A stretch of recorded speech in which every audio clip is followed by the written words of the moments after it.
So, hi again, my gaming history. So part 6 is Horace Goes Skiing.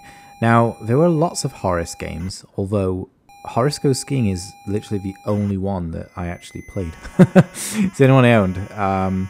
So yeah, this is one of those games where I would not play it for a long time, and then I would pick it up and play it like obsessively for like an afternoon or two.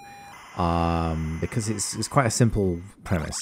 Now, it's also another game where you are presented with a horrible noise for a menu sequence or like a welcome message. The game is loaded. Just going to make some noise, just so you know. And the game itself is actually very simple. You have two modes, let's say. The first one is crossing the road.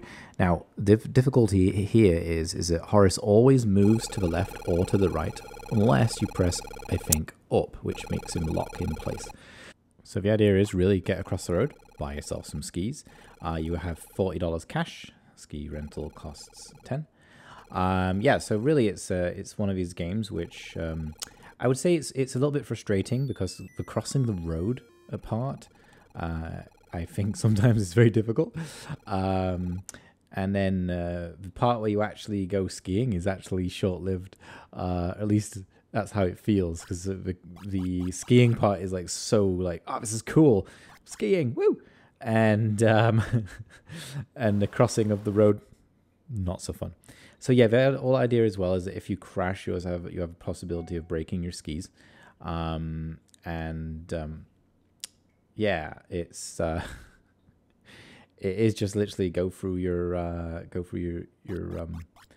flags to get a high score, and that's all it is. You just go skiing, go through your flags, up and down the moguls, and once you have reached the edge of basically once you have completed the course, you are back to the road. Yeah, rinse and repeat. You don't obviously have to buy your skis again unless you break them. So you basically start at the bottom of the road and you have to go across the road to go skiing. There's an interesting amount of like, obviously they wanted this sort of feeling of, you know, if you ski directly down, Horace goes fast. And when you're skiing to the side, it goes slower. So it feels like the game is actually slowing down. It's not really. It's actually just pre-programmed like that. And so, yeah, there we go. I got to the bottom. And so there we go. And I've got to get across the road. And I'm not even sure if this playthrough, I even managed to cross the road again. All I can tell you is this game really shouldn't be called Horace Goes Skiing. It should be called Don't Get Killed Crossing the Road.